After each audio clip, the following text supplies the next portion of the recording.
காயினை வந்து இந்த டம்ளருக்கு கீழே வச்சுட்டு இப்படி பார்க்கும்போது இந்த பக்கமாகவும் தெரியுது, இந்த பக்கமாகவும் தெரியுது. இப்போ வந்து ஒரு பொருள் எப்படி நம்மளுக்கு கண்ணுல தெரியுதுன்னா, இந்த லைட் வந்து இந்த பொருள் மேல பட்டு பவுன்ஸ் ஆகி நம்ம கண்ணுல வந்து படுது. அதனாலதான் நம்மளுக்கு அந்த பொருள் தெரியுது.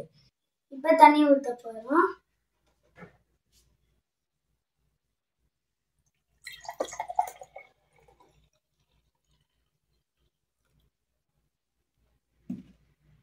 இப்ப உங்களுக்கு அந்த காயின் தெரியுதா? தெரியல. இப்ப கான்ல இருந்து திரும்பி வர்ற லைட்டு அது வந்து கோணலா போயிடுச்சு. அதனால நம்மளுக்கு வந்து அந்த காயின் தெரியல. இதுவே மேல இருந்து பார்க்கலாம்.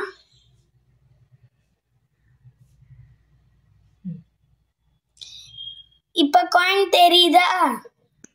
மேல இருந்து பார்க்கும்போது லைட்டு ஸ்ட்ரெயிட்டா நம்ம கண்ணில் வந்து விழுந்துச்சு. இப்போ வந்து சைடா பார்க்கும்போது அந்த லைட் வந்து கோணலா போயிடுச்சு. அதனால வந்து நம்ம கண்ணில் தெரியல. இதுக்கு பேர் தான் ரீஃப்ராக்ஷன். தேங்க்யூ.